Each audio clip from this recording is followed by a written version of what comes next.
Las opiniones expresadas en este programa son responsabilidad de quienes las emiten y no reflejan la posición del canal del Congreso.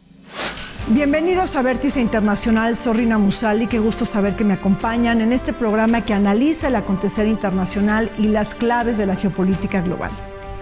El día de hoy vamos a analizar la tregua bajo fuego entre Estados Unidos y la República Islámica de Irán, los 14 puntos del memorándum de entendimiento que fueron firmados por Donald Trump en el marco de la cumbre del G7 en Francia, en donde se pone un alto al fuego entre estos dos países con una guerra que ya ha superado los 100 días y que ha conmocionado a la política y a la economía internacional. El día de hoy vamos a preguntarnos sobre los saldos de la guerra, sobre estos 14 puntos del memorándum de entendimiento, los temas más espinosos sobre el programa nuclear de Irán que van a negociarse en un periodo de 60 días, el juego de ganadores y perdedores alrededor de esta guerra y la conflictiva entre Israel, Líbano y Hezbollah. Les pido por favor que me acompañen.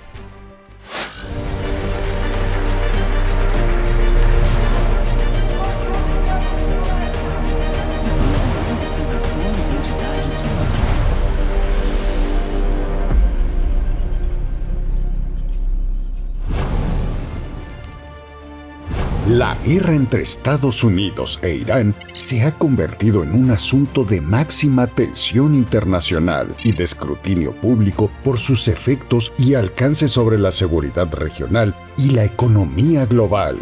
Durante la cumbre del G7 en Francia, Donald Trump firmó en el Palacio de Versalles un memorando de entendimiento que proclamó un alto al fuego. Si bien no se resolvieron los asuntos más apremiantes, el principal objetivo de Washington fue garantizar la reapertura del Estrecho de Hormuz, corredor por el que transita cerca del 20% del comercio mundial del petróleo, a propósito de restablecer el tráfico marítimo, reducir la volatilidad energética y evitar una posible recesión global que pudiera impactar con un voto de castigo al electorado estadounidense de cara a las elecciones intermedias de noviembre. Sin embargo, el proceso distó de ser sencillo. Las negociaciones estuvieron marcadas por las fricciones diplomáticas, desacuerdos políticos y las tensiones protocolarias. Con más de 100 días de guerra entre Estados Unidos y la República Islámica de Irán, llegó el alto al fuego tras la firma del memorándum de entendimiento entre el presidente Trump y el presidente de Irán. Un acuerdo preliminar que busca abrir una ventana negociadora de 60 días para validar los aspectos jurídicos y técnicos del acuerdo y también para analizar y negociar el programa nuclear de Irán y otros temas tan sensibles. Para comentar sobre este tema tan importante nos acompañan desde el Museo Nacional de la Acuarela el embajador Jorge Álvarez Fuentes. Bienvenido. Muchas gracias, muy contento de estar aquí. Exdirector general de África y de Medio Oriente de la Cancillería Mexicana. Bienvenido, Jorge. Muchas gracias.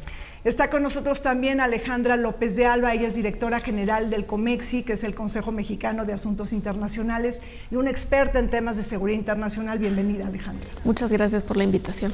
Y está con nosotros también Daniel Cruz Ocampo, él es maestro en seguridad internacional y es maestro por el Instituto de Ciencias de la Seguridad de Ankara, Turquía. Bienvenido, Daniel. Muchísimas gracias por la invitación. Embajador, el pasado 18 de junio se firmó este memorándum de entendimiento entre Estados Unidos y la República Islámica de Irán, pero ¿qué saldos deja la guerra tras 100 días de conflicto?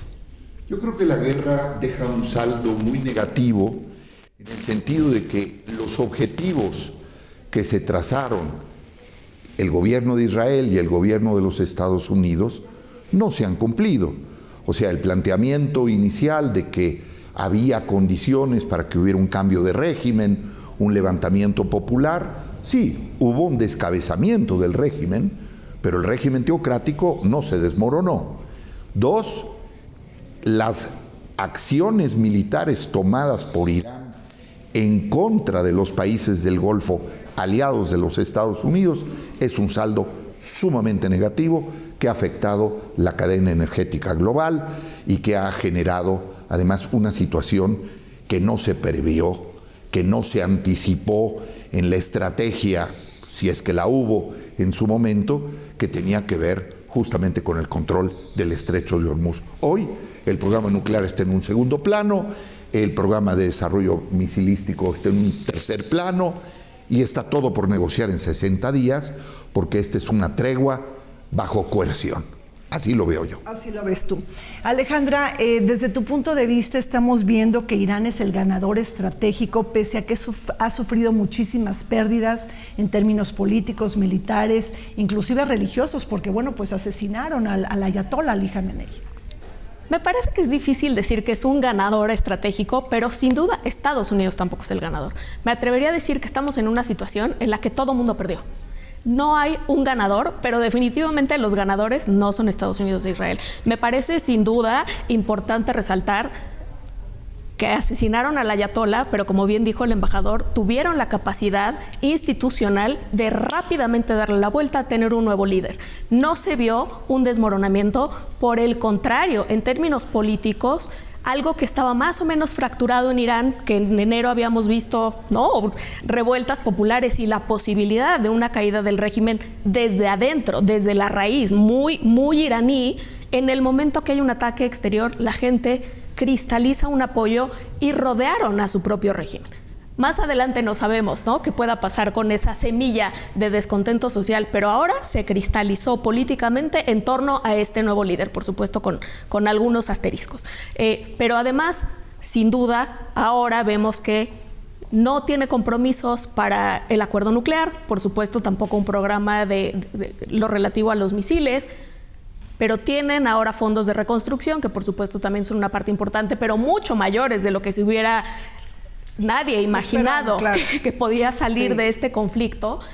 Y además entendieron muy bien esta palanca estratégica de este punto nodal del comercio global, y entonces sale fortalecido sabiendo que en delante tiene esta capacidad de jalo la palanca, abro la palanca, y entonces es un actor que sale política y económicamente fortalecido de algo que además, pues creo que ellos no vieron venir, ¿no? No estaba planeado. Claro, pero entonces, Daniel, lo que nos están diciendo en pocas palabras es que la superioridad militar y tecnológica de Israel y de Estados Unidos no se convirtió en una victoria decisiva. Exactamente, no fue una victoria decisiva. Creo que aquí en esta guerra lo que se jugó fue más una guerra mediática, una guerra de narrativas o construcción de narrativas políticas. Al final del camino eran dos narrativas, ¿no? La narrativa de que en cualquier momento Irán podía desarrollar una bomba atómica y desaparecer, si no el mundo, la mitad del mundo entero. Y la otra narrativa era del lado de Irán, este gran orgullo persa, ¿no?, este gran orgullo de la revolución islámica de 1979, que hemos resistido a pesar de tener el yugo de Occidente atrás de nosotros, de que estar siempre atrás de nosotros, pues bueno, se convierte en una resistencia, una resiliencia popular que obviamente, como lo mencionas hace un momento, se cristaliza todo este apoyo en una sola causa, es no queremos esta invasión. Y se vuelve también ahí una serie de narrativa de David contra Goliat, ¿no? Entonces creo que en lo narrativo Irán es el gran triunfante. El perdedor también, hay que entender, ¿no?, que hay una... que no se pierde totalmente, no se gana, ¿no? ¿Cómo se puede comparar una guerra? Pérdidas humanas, ¿no?, te hacen ser el ganador o ser el perdedor, pérdidas de infraestructura, o sea, ¿cómo se puede evaluar una guerra? Es muy difícil. Sin embargo, el plan que se tenía, que Estados Unidos tenía y que empezó 2026 con estas guerras fast track, ¿no?, de llegar a Venezuela y quitar el régimen, quitar la cabeza y hacerse del poder, eso tenían planeado en Irán. Y Donald Trump inclusive lo mencionaba, que de regreso de Irán iban a pasar por enfrente de Cuba con este portaavión Abraham Lincoln, el más grande, el más pesado y el más destructor de todo el mundo. Iban a pasar enfrente de la isla y todos se iban a rendir, sin ni siquiera a tirar un solo balazo, ¿no? Entonces creo que la narrativa vencedora, aunque no es propiamente el gran vencedor, es Irán. Bueno, a ver, Daniel habla de narrativas, del poder del discurso, ¿no? Y del storytelling, por así decirlo, también en las relaciones internacionales, embajador, pero estamos hablando de una guerra asimétrica, de una guerra híbrida, y en donde finalmente Irán sí sorprende por su capacidad de ataques, de represalia, de resistencia, pero también por infligir daños y caos en los países del Golfo Pérsico. Así es, porque siguiendo lo que comentaba Daniel hace un momento, la lógica en el régimen iraní es la lógica de la resistencia desde su creación misma. O sea, llevan 47 años en la resistencia y entonces se prepararon. Hay que tomar en cuenta que hace exactamente un año Israel y Estados Unidos llevaron a cabo una ofensiva aérea para destruir y aniquilar, esos eran los objetivos, las capacidades nucleares, y atacaron puntualmente las instalaciones, la infraestructura nuclear.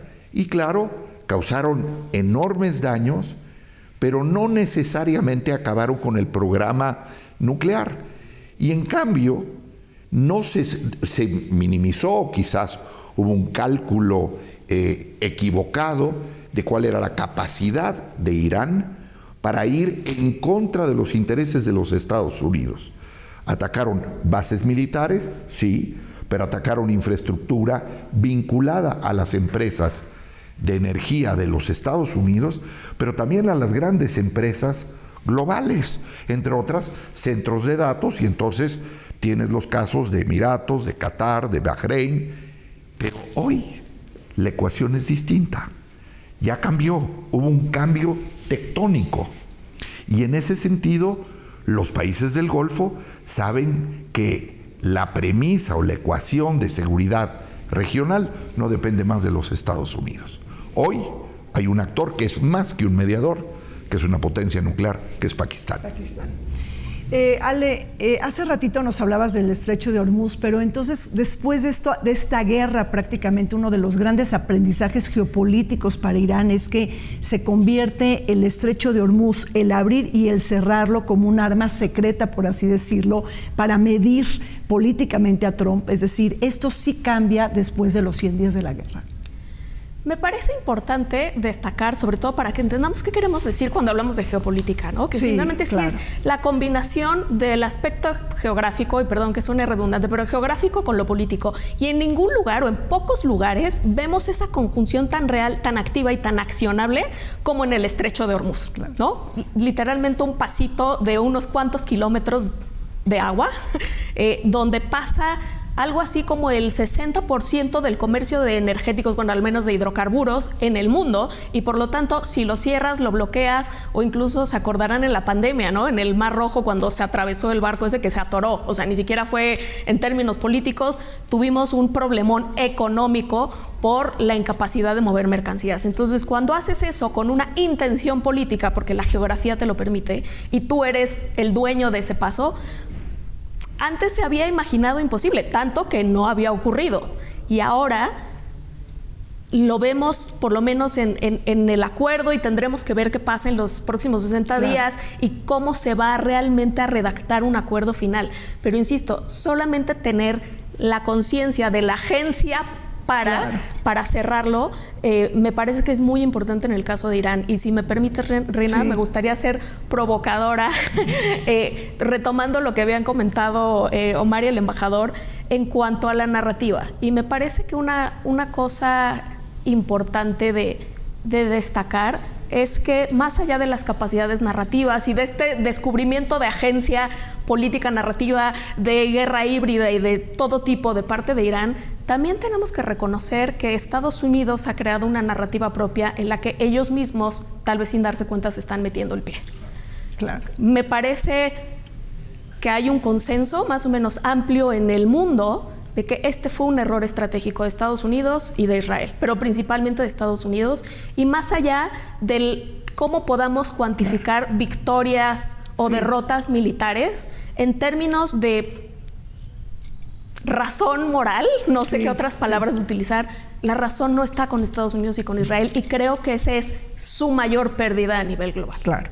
Entonces estamos hablando prácticamente, Daniel, lo podemos conceptualizar como el peor error del segundo mandato trumpista en materia de política exterior, prácticamente un fiasco para la política exterior de Estados Unidos. Pues el canciller alemán Friedrich Merz lo dijo el mes pasado, que una nación, Irán, está humillando por completo a Estados Unidos. Solo la Guardia Revolucionaria está creando esta humillación internacional.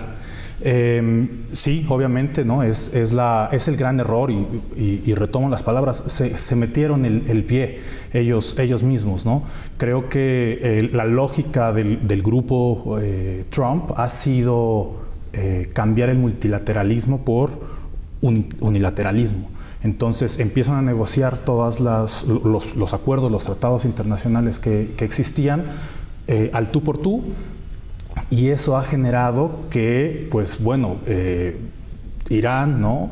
Por ejemplo, para ser más específicos, pueda tomar la ventaja competitiva y comparativa en esa negociación y decir, bueno, no me dejas ninguna otra opción más que cerrar y ahorcar, pues no solamente a Estados Unidos, sino al mundo entero, y que la presión ahora caiga sobre ti. Esta decisión también se ha visto al interior, ¿no? Cómo empieza a haber una fragmentación en el Partido Republicano.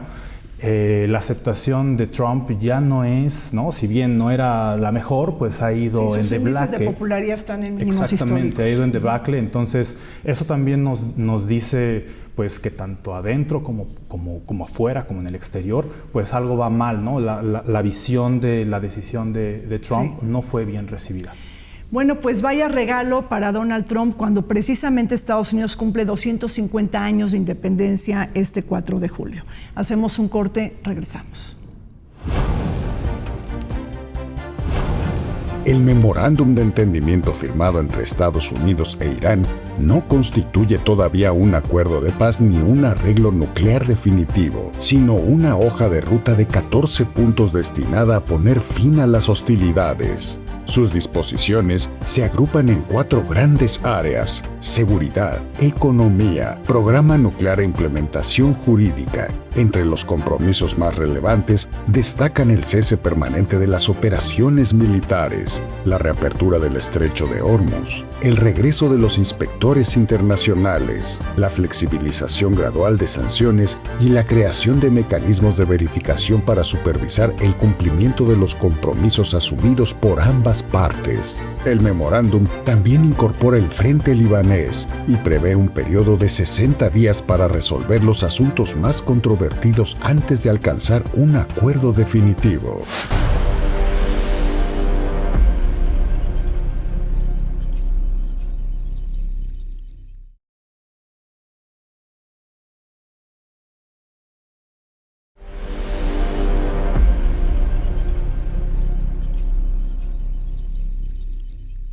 Con más de 100 días de guerra entre Estados Unidos e Irán y bajo la peor disrupción de flujos energéticos en la historia reciente, el mundo atestiguó cómo la superioridad militar y tecnológica de Estados Unidos e Israel no se tradujo en una victoria estratégica y decisiva para Trump y Netanyahu. Después de una guerra híbrida y asimétrica, se logró firmar un acuerdo preliminar de 14 puntos que inclinan la balanza de la victoria hacia el régimen de los ayatolás. Aunque el acuerdo no define todos los aspectos jurídicos y técnicos, ni resuelve los problemas de fondo, sí abre una segunda fase de negociación de 60 días. Mientras tanto, Washington concede el levantamiento del bloqueo naval, el retiro de sus fuerzas militares y de las zonas circundantes, la eliminación de sanciones, la liberación de activos financieros, la reactivación de las exportaciones petroleras de Irán al mundo y un fondo de reconstrucción de $300 mil millones. Con esto, prácticamente se desmonta toda la arquitectura de represión económica construida en contra de Irán desde 1979, cuando triunfó la Revolución Islámica. Bueno, pues estamos de regreso analizando el acuerdo preliminar entre Estados Unidos y la República Islámica de Irán, y también estamos analizando las implicaciones políticas y geopolíticas prácticamente de este acuerdo. Alejandra, resulta imposible analizar cada uno de los 14 puntos del memorándum de entendimiento, pero sí hay algunos puntos que llaman más la atención que otros. Por ejemplo, hay uno de los puntos que habla que Estados Unidos e Irán no pueden intervenir en asuntos internos. Esto significa que entonces Estados Unidos no puede forzar un cambio de régimen político y debe de aceptar prácticamente la continuidad de la República Islámica. Es decir, esto es un punto muy importante. Sin duda, me parece que ese es el espíritu. Es imposible, como tú dices, analizar los 14 puntos, pero en general el conjunto de los puntos vemos que hay más beneficios, o por decirlo de alguna manera, menos compromisos accionables para Irán que en el caso de Estados Unidos. Y me parece que es nodal en el sentido en el que, por lo menos yo sí lo leo como una aceptación tácita de que por lo menos la intentona de hacer un cambio de régimen por ahora queda completamente fuera del tablero y no se ve que pueda volver a meterse en los próximos 60 días. O sea, es decir, ya se valida a la República Islámica como un interlocutor válido, ¿no? Prácticamente, embajador. Por supuesto. Y lo que pasa también con el memorándum de entendimiento es que es un acuerdo interino o provisional que está sujeto a lo que pueda acordarse mediante negociaciones técnicas o con ese carácter, facilitado y mediado por Pakistán, por Qatar, pero en donde además hay otros actores en juego, sin duda. Por un lado, Arabia Saudita, Bahrein y los Emiratos Árabes, aliados cercanos de los Estados Unidos, que hoy han pasado a un segundo plano. Y tienes actores como Qatar, que tiene una interlocución singular, única, con Irán, comparten campos gaseros, son vecinos, hay un entendimiento y una afinidad política y conceptual, inclusive religiosa, si se quiere, que hace que este acuerdo interino sea una promesa a ver, porque además, recordemos, en 3 ocasiones, negociaciones han sido literalmente detonadas o subvertidas por ataques directos. Entonces, vamos a ver cómo se dan, con una experiencia negociadora de la parte de Irán notablemente mayor que la que tienen, pues sí, el socio, amigo, como es Steve Witkoff y el yerno de Trump. Perdónenme, no tienen la experiencia que se necesita para este calibre de conflicto. Y J.D. Vance también está negociando, siendo líder de las negociaciones de Estados Unidos. ¿Cómo lo estás mirando, embajador? Yo lo estoy mirando como si Trump, o al menos en mi análisis, Trump ha puesto al vicepresidente para que, si las cosas van mal, se le carguen a la cuenta de Vance, que se juega su futuro político en este momento. Si las cosas salen bien, Trump está calculando que esos dividendos van a ir a su favor. Veremos si Vance desde un principio estuvo en contra, claro. Se opuso, sabedor de que esto iba mal. Es una guerra ilegal, innecesaria y que no tuvo una preparación estratégica, y llama muchísimo la atención, sobre todo en términos de cuál es la institucionalidad en las Fuerzas Armadas y en la capacidad militar de los Estados Unidos. Bueno, otro punto muy interesante, si no mal recuerdo, creo que es el punto 4 del memorándum de entendimiento, Daniel, en donde se señala que Estados Unidos se retira militarmente de Irán, pero también de zonas circundantes. A ver, ¿qué significa? Porque parece que es ambiguo. Zonas, sí, así lo dice, zonas circundantes. ¿Esto incluiría, por ejemplo, las bases militares de Estados Unidos en otros países del Golfo Pérsico? ¿Qué interpretación le das? La interpretación que origina la lectura de estos puntos, pues para empezar tenemos que entender que el acuerdo, los 14 puntos, pues se dividen en 4 grandes temáticas. La primera temática es el cese de las hostilidades, ¿no? Que ya no hay violencia. El segundo, la apertura del estrecho de Hormuz, libre tránsito. La tercera, que se levanten las sanciones económicas que se tiene hacia Irán, y además que se le dé la creación de un fondo de $300 mil millones para algo así, lo entiendo yo. Para rehabilitar la economía de Irán. Sí, lo entiendo yo como un tipo plan Marshall, ¿no? De la Segunda Guerra Mundial, ¿no? Para reconstruir infraestructura, hasta donde yo entiendo. Y el cuarto punto, es el tema de la energía nuclear, donde Irán nuevamente reafirma, ¿no? Que quiere eso solamente para fines civiles. Regresando a la pregunta, ¿cómo se lee el que se va a separar o no? Viablemente yo no lo veo tangible, porque, o sea, es también regalarle a Irán, ¿no? En esta narrativa, claro, o en esta lucha de narrativas, es regalarle a Irán en bandeja de plata el triunfo, ¿no? ¿Sabes qué? O sea, me retiro de las 20 bases que se tienen alrededor de Irán o en Medio Oriente. O sea, no lo creo viable, no lo creo factible. Pero a lo mejor se va a negociar esto en 60 días. Prácticamente vamos a tener los detalles técnicos en 60 días. Quizás se pueda tener en 60 días. Yo no lo veo viable. Lo que sí veo viable es que con este memorándum de entendimiento se acaba de crear un nuevo orden en el poder en la región de Medio Oriente. O sea, esto quiere decir, claro, esto quiere decir que entonces el memorándum de entendimiento lo que hace es posicionar a Irán como una potencia regional, Alejandra. Sin duda, de nuevo, o sea, el tema de cómo vimos su capacidad de accionar su propia geografía por sí mismo lo destaca. Ahora, también se le van a dar herramientas. Habría que ver, yo también tengo muchas dudas de qué significa esto de retirarse de las zonas circundantes. Sí. Entiendo que en términos transaccionales, y un poco ya lo mencionaron, ¿no? La capacidad negociadora, querían firmar un acuerdo y me da la impresión de que fue un poco ya lo que quieran, denlo para que, o digan que sí, para que podamos firmar esto en los próximos 60 días, y veremos si van a ser 60 días. Yo pensaría que van a ser muchos más, porque son tantas cosas que se quedaron en el aire que 60 días se antojan.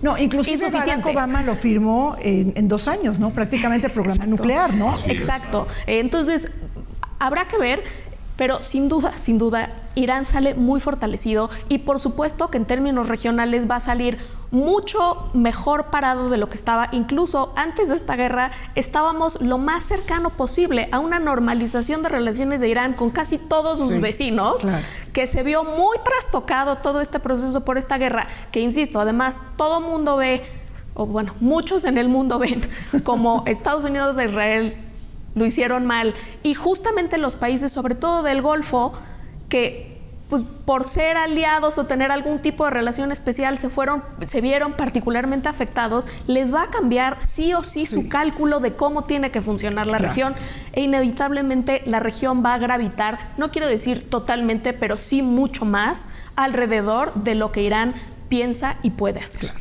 A ver, este fondo de financiamiento que tocó Daniel, embajador, es muy importante porque ha generado mucha polémica y controversia. $300 mil millones para rehabilitar la economía, además de que se eliminan las sanciones. No es de que se pone un alivio, sino se dice poner fin a las sanciones internacionales.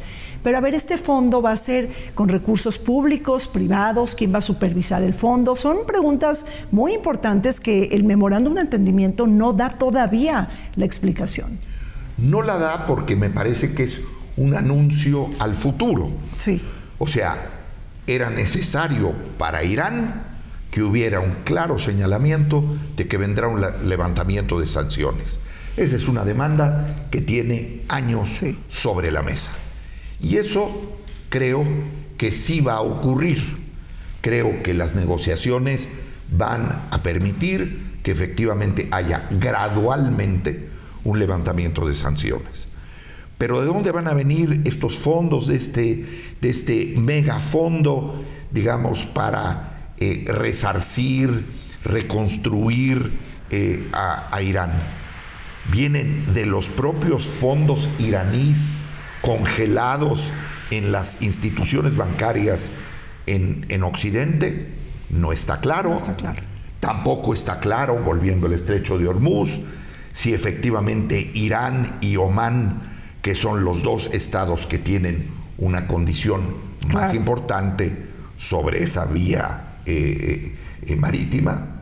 Entonces, todos estos elementos apuntan a que el memorándum de entendimiento es un punto de partida para tratar de encontrar satisfacción en ambas partes, pero en donde el entendimiento está obligado por razones diametralmente opuestas. A Estados Unidos no le permite más hoy la continuación de la guerra. ¿Por qué? Porque en 2 meses eso significa una crisis económica a nivel global.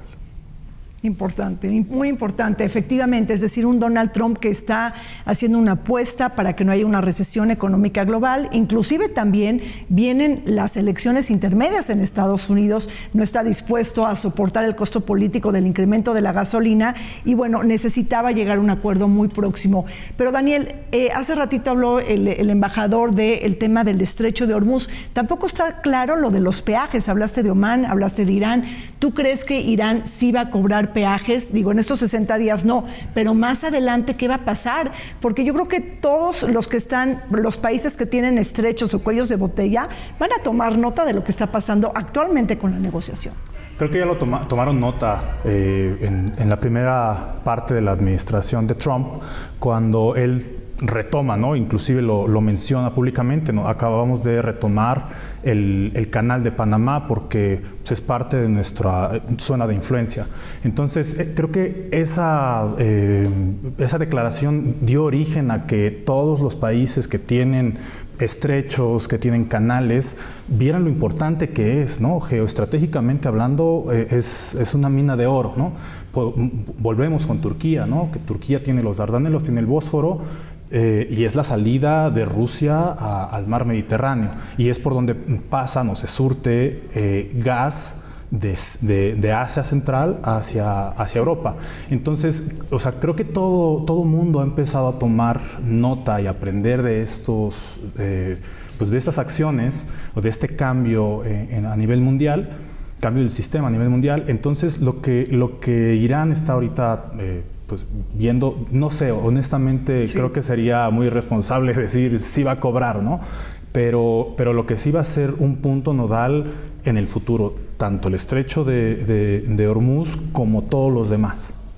Bueno, y el tema del programa nuclear, bueno, se pospone, ¿no? En estos 60 días prácticamente, Alejandra, pero bueno, se da una garantía política en el memorándum de entendimiento que se señala que Irán jamás va a producir un arma nuclear, pero por otro lado, en ese párrafito, pues no está claro si se va a desmantelar inmediatamente todas sus capacidades nucleares. Entonces, ¿qué esperas en estos 60 días de negociaciones en materia del programa nuclear? Yo lo que esperaría, y bueno, pensaría que el mundo entero, es que una muestra real de voluntad en los próximos 60 días, más allá de cómo esté la redacción del párrafo, es que la Agencia Internacional de Energía Atómica pueda recuperar el acceso a todos los sitios. Todos los sitios.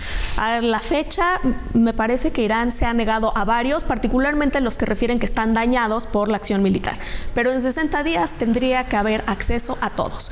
Y, por supuesto, se necesita tiempo para desarrollar todos los detalles técnicos, pero por lo menos tendría que haber mucho mayor claridad, como tú dices, Rina, de un inventario claro de cuánto material hay enriquecido, cuáles son los pasos para destruirlo o por lo menos hacer una dilución, qué va a pasar con las centrifugadoras, gracias, con las centrifugadoras. 440 kilos, ¿no? De polvo nuclear. ¿Cuál va a ser su destino final? ¿Cómo lo van a hacer y a dónde? Exacto. O sea, ¿quién se va a hacer cargo? Por supuesto, tendría que estar la Agencia Internacional de Energía Atómica, pero también en esto me parece importante, de pasada, decir que creo que uno de los triunfos colaterales de este acuerdo es que, queriendo o no, uno de los más afectados en la actualidad, que es el multilateralismo, puso de nuevo en el centro de la conversación la necesidad de traer actores y organismos multilaterales, no solo la OEA,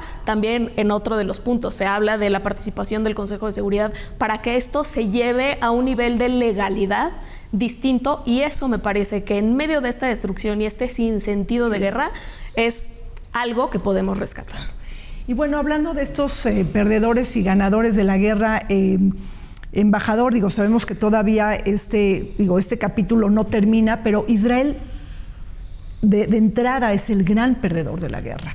¿Qué balance dejas? Porque un Irán reconstruido con este memorándum de entendimiento y bueno, lo que pasa en estos 60 días de negociación, pues puede incrementar las capacidades militares e industriales y hasta claro, militares, industriales y nucleares de Irán. Yo lo veo así. Si ha pasado un año de los ataques contra las instalaciones nucleares de Irán y han pasado más de 100 días de la guerra desatada el 28 de febrero, Israel hoy enfrenta una situación inclusive más adversa, claro, a pesar del triunfo militar. El triunfo militar no se traduce en una victoria estratégica. Israel ha quedado marginado de las negociaciones, siendo una potencia nuclear y siendo el país que tiene la capacidad militar más importante, formidable y contundente de toda la región. Y eso ha ocurrido porque ha habido ya un cambio de arquitectura regional. Claro. Hoy la mediación indica claramente que hay un nuevo eje, que hay un eje en donde están Turquía junto con, y no necesariamente coincidiendo siempre con Irán, pero en donde está Pakistán, donde está Qatar, y otros que han quedado en un segundo plano tendrán que rediseñar y reimaginarse cómo van a llevar a cabo sus relaciones con Israel.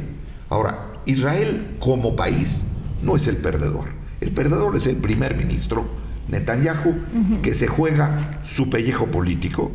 Es el primer ministro que durante más tiempo ha servido en Israel y que hoy inclusive está buscando salvarse él, y tiene elecciones parlamentarias en octubre, y es muy probable, por el estado de ánimo que ha generado también estos últimos acontecimientos, el acuerdo de Estados Unidos, el haber quedado al margen, que esto sea adverso para una coalición como ha sido el caso de una coalición de derecha o de extrema derecha en el gobierno de Israel.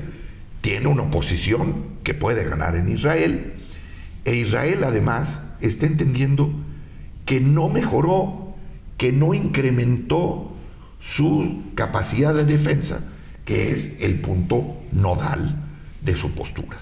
Claro. Efectivamente, una enorme adversidad política para Israel en estos momentos.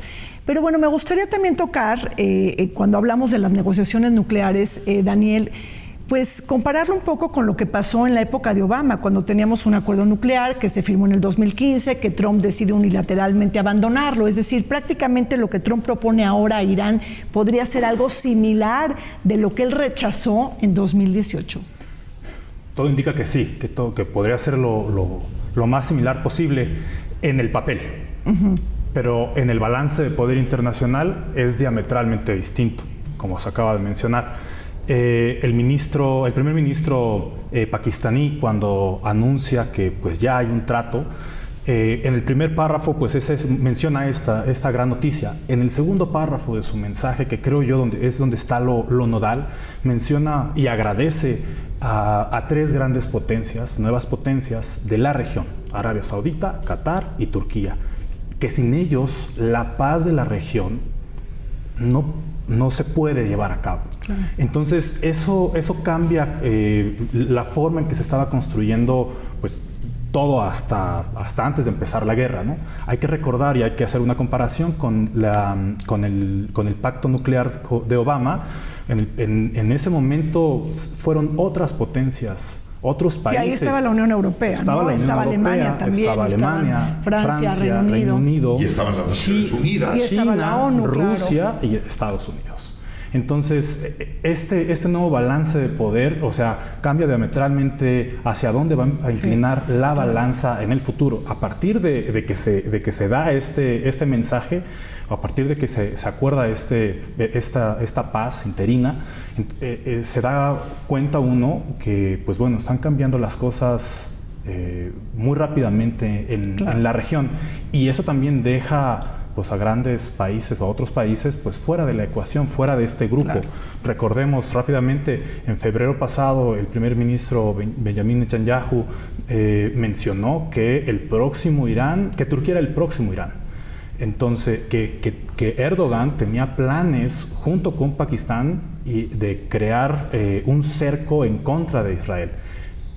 Hoy ya está pasando, ¿no? Hoy la balanza se está volteando y, pues bueno, deja a grandes perdedores y a nuevas potencias en auge. Exacto. Quedaron atrás los acuerdos de Abraham. Aquello va a ser parte de la historia, de lo que no ocurrió y de cómo hoy se tengan que vislumbrar y gestionar los vínculos que la geografía impone para el Estado de Israel, para los países árabes en su conjunto, empezando por sus vecinos, Líbano, que es una tragedia, Siria, pero el conjunto de los países del Golfo, claro, que tienen todos que recalculate. Así es todo un cambio tectónico en la región, esta guerra. Bueno, antes del corte, Alejandra, una última pregunta. La reacción en Estados Unidos ha sido importante, es decir, legisladores republicanos que han mostrado adversidad ante esto, están enojados prácticamente con el acuerdo. Y bueno, ¿tú ves que este acuerdo pueda sostenerse prácticamente en el futuro? ¿Se pudiera llegar a romper en estos 60 días? ¿O inclusive Estados Unidos ves la posibilidad de que pueda atacar a Irán después de las elecciones intermedias? Me parece una pregunta muy difícil porque creo que nadie puede predecir el futuro, pero sí, me parece que la reacción en Estados Unidos es sintomática, no solo de lo que está pasando dentro de Estados Unidos y su propia trayectoria política, pero de lo que vemos alrededor del mundo en un sentido mucho más amplio, y es un cambio tectónico en la lógica de poder, no solo en Medio Oriente, en general del poder global, que por supuesto ahora la conversación tiende a ser dominada por Estados Unidos y China, pero que en realidad tiene que ver con la emergencia de nuevas potencias en diferentes dimensiones que están cambiando esa ecuación. Pero además, y remitiéndonos a lo que decíamos de la narrativa, que más allá de otra cosa y de quienes podamos imaginar que pueden ser las siguientes potencias en esta lógica de multipolaridad o postpolaridad, sino esa narrativa de valores universales occidentales que homogenizan y ordenan todo, ya se fracturó y estamos viendo algo completamente nuevo. Distinto. Todavía no sabemos qué va a ser, pero va a ser algo nuevo. Y en esa lógica es fácil imaginar, ojalá no sea el caso, pero es fácil imaginar que cualquiera de los que quiere tener un poquito más de poder en ese nuevo equilibrio pueda romper este acuerdo. Claro. Puede ser el mismo Irán, puede ser Estados Unidos, puede ser Israel, ¿no? También hablemos de un acuerdo, por muy transaccional y temporal, en el que están haciendo compromisos por gente que ni siquiera, por países y entidades y grupos que ni siquiera se sentaron a negociar o firmar el acuerdo, ¿no? Entonces, prácticamente, embajador, un acuerdo frágil, vulnerable y que puede caerse en cualquier momento. ¿Descartarías un ataque de Estados Unidos a Irán después de las elecciones intermedias? Yo no lo descartaría por una razón, porque en el impulso que ha venido siguiendo desde la primera administración, pero marcadamente en la segunda administración, es el ejercicio del poder por la fuerza. Y en ese sentido no hay barreras que contengan o elementos que contengan, salvo lo que ya hay claramente en Estados Unidos, que es una fractura donde se ha roto un dique. En Estados Unidos, los estadounidenses de origen judío, que han siempre históricamente respaldado y que se refleja en el acuerdo bipartidista a Israel, hoy hay muchos líderes políticos, muchos ciudadanos estadounidenses que critican no el accionar del Estado de Israel, sino la conducción del conflicto por el gobierno israelí actual. Claro. y que hay en ese sentido una fractura porque ya no hay un apoyo incondicional, porque hoy ese escenario y pensar en retomar acciones militares contra Irán es de una lógica demencial. Pues así es, permítanme hacer un corte, regresamos. Aunque los ataques estadounidenses e israelíes de 2026 dañaron parte de su infraestructura nuclear, diversos análisis coinciden en que no lograron eliminar la capacidad nuclear de Teherán. Actualmente, la principal preocupación internacional gira en torno a las reservas de uranio enriquecido al 60%, un nivel técnicamente cercano al requerido para uso militar. El Organismo Internacional de Energía Atómica estima que Irán llegó a acumular más de 440 kilos de este material y que una parte importante seguiría almacenada en complejos subterráneos de Isfahán.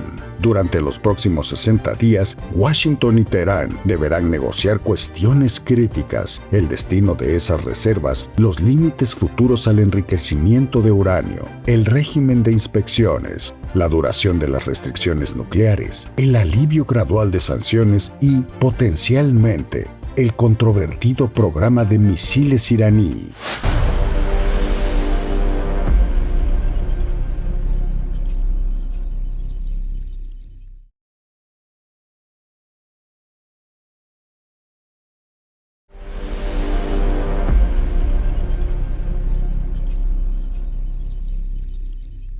Con el alto al fuego pactado entre Washington y Teherán, el gobierno iraní reafirmó su compromiso de no desarrollar armas nucleares, una concesión significativa para Estados Unidos tras 100 días de guerra y tensiones diplomáticas. Sin embargo, el memorando de entendimiento evitó exigir el desmantelamiento inmediato de las capacidades nucleares iraníes, una de las principales demandas de Washington, y dejó ese asunto sujeto a futuras negociaciones. Mientras se busca un acuerdo definitivo, ambas partes acordaron medidas de contención. Irán congelará temporalmente su programa nuclear.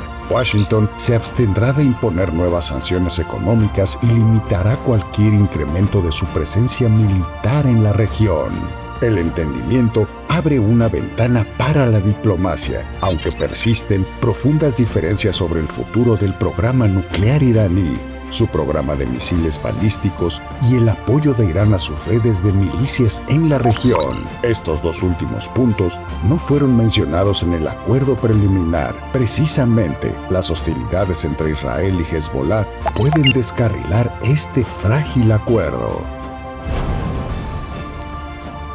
Bueno, estamos de regreso comentando en este programa, en esta mesa de análisis sobre el alto al fuego entre Estados Unidos y la República Islámica de Irán, el memorándum de entendimiento que fue firmado por Trump en el marco de la cumbre del G7 en Francia.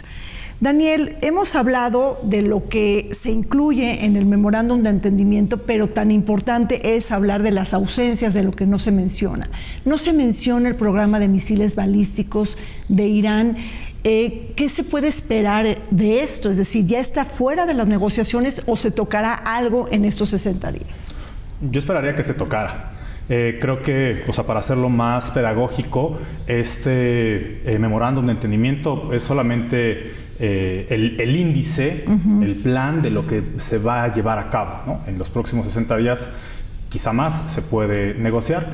Pero no descarto que se puedan agregar más puntos a la negociación, porque pues al final el camino son vitales. Uno crearía esta pregunta: entonces, ¿por qué se hizo tan rápido? ¿Por qué se quedaron unos temas afuera y solo se centraron en 14 puntos? Pues bueno, creo yo que ambas partes, tanto Estados Unidos como Irán, pues querían una salida lo más rápido posible. Mucho se habla de que pues, el costo político para Estados Unidos, pero también creo que es necesario hablar del costo económico que tiene para Irán. O sea, Irán venía de una crisis económica muy fuerte que le estaba cobrando ya pues muchos intereses, más un bloqueo que lleva décadas. Entonces, enfrentarse a la potencia militar del mundo, pues bueno, creo que no es algo barato y no es algo muy fácil. Entonces, al final del camino, pues Creo que era un acuerdo fast track para ambos lados que salieran pues lo menos despeinados o lo menos golpeado posible, y por eso se dejan muchos temas fuera. Sin embargo, creo yo que lo ideal sería retomarlo. Y otra cosa que se quedó fuera, Alejandra, también es esta idea de, esta realidad de la proxy war, es decir, el eje de resistencia de Irán, estos grupos aliados milicianos que de alguna manera financia Irán, y que era una de las grandes consignas de Israel y de Estados Unidos. Inclusive Trump criticó amargamente el acuerdo de Barack Obama porque no incluía el programa de misiles balísticos ni tampoco el llamado eje de la resistencia. Entonces, ¿dónde quedan todas estas inquietudes que finalmente, pues están fuera, ¿no? Yo la verdad tengo dudas reales de que se pueda hacer algo muy concreto en un acuerdo por escrito, en que cualquiera de las partes se pueda comprometer a la retirada de un actor como Hezbollah, simplemente porque por las décadas de operación ya tienen una autonomía de tal nivel que por mucho que lo asumamos como un proxy de la República Islámica de Irán, ya es muy complicado que de la noche a la mañana la misma república pudiera decirle y ahora regrésate.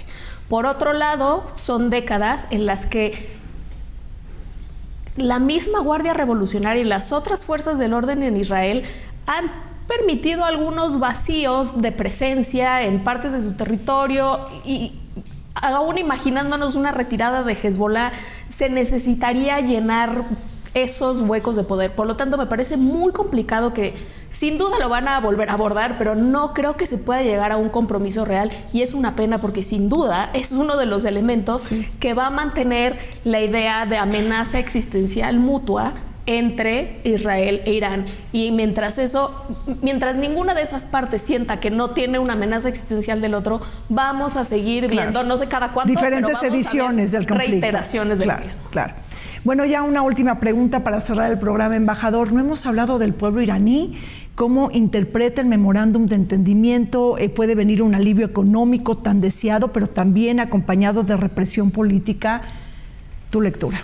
Mi lectura es que en la sociedad iraní hay una convicción de que todavía el liderazgo que ejerce un régimen teocrático es un liderazgo que defiende los valores constitutivos de la República Islámica. Hay profundo malestar porque tanto en la negociación de 2015 se ofrecía que Irán iría paulatinamente integrándose plenamente a la economía global. Y eso es lo que también está en juego.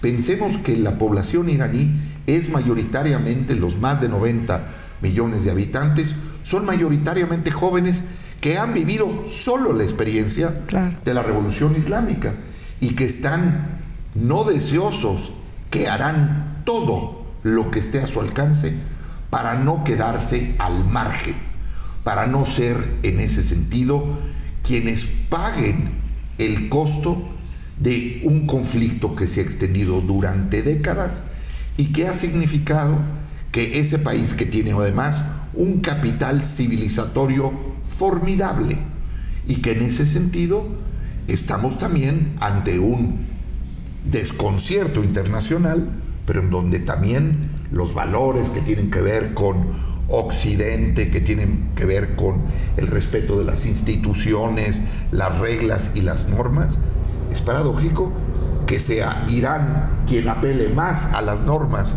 y al multilateralismo que la potencia que fue el garante de las instituciones multilaterales.